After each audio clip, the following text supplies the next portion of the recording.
So I wanted to, regarding quote-unquote gender studies, kind of delve into the topic of where does this shape-shifting come from? Why do these behaviors exist for you? Why do you go from masculine to feminine to masculine? What are you doing? Are you just doing drag? What's going on? Are you just being weird? The truth is that it's massively more complicated on a psychological level of what I'm both trying to do and what I'm both trying to convey without words, but through visuals and images.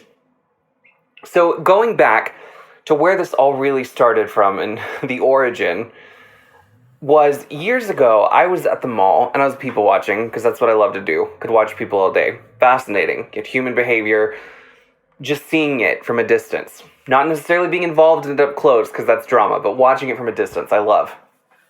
So I'm sitting there watching this man and a woman, and I'm assuming this is this girlfriend's husband or man, whatever, boyfriend. And she's like, "Hey babe, can you hold my purse for me?" And she, gives it to him casually. And this guy turns red. He gets mad. He pushes the purse back to her. He's like, "I'm not going to hold your purse."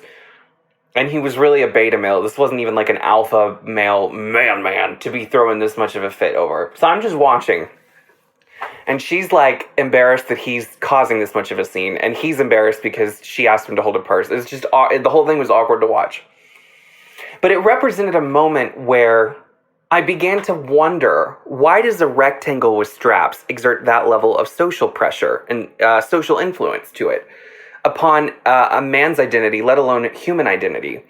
And so I began to go into the realm and world of social forces, which are very interesting and fascinating things that are not just conceptual things.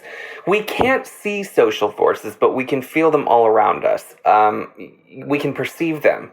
One of those social forces regarding the work I do is regarding the nature of homosexuality, because as a gay man, we've accepted and tolerated homosexuality, but the truth is, let's be real, I'm still perceived as less of a man for being a gay man.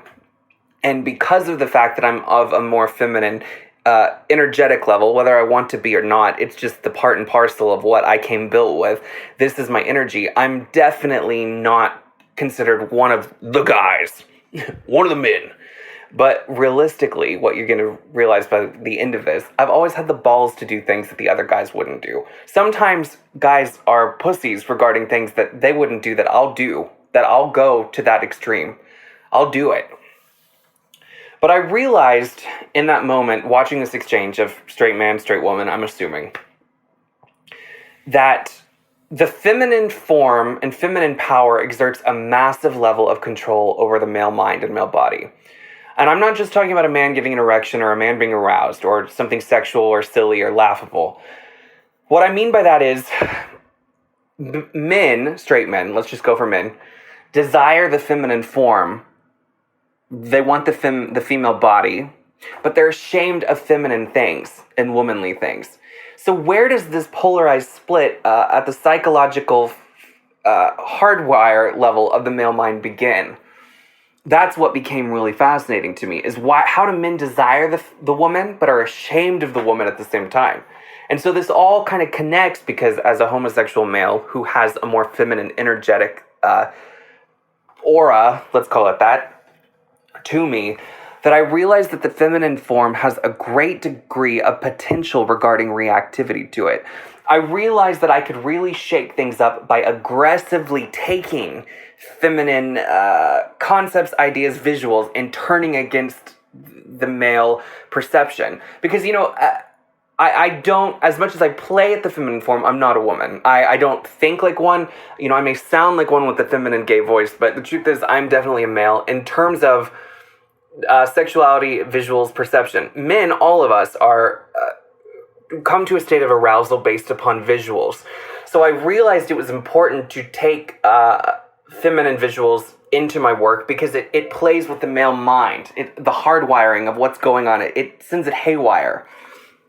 So, truthfully, I have to be honest that there is a degree of manipulation going on here because I know exactly what I'm doing. It may always seem wild and, he's just being eccentric for the sake of eccentricity, but there's something more that I'm trying to accomplish.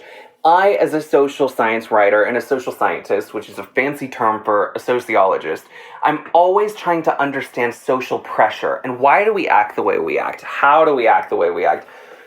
Why do certain things make us act the way we act in the case of the man and the woman and the purse, which after all, realistically is just a rectangle with straps with color added. But we've imbued these social meanings and values to that purse, that purse represents feminine. And so because men are ashamed of the feminine, that's something to study and inquire into, of the why.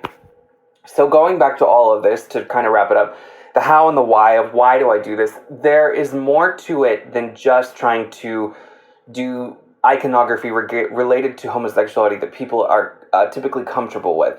I'm going at it from a psychological angle. So when you see me doing it, I'm wearing a poker face. I do have an idea of what I'm doing in a visual square, of what I'm trying to convey.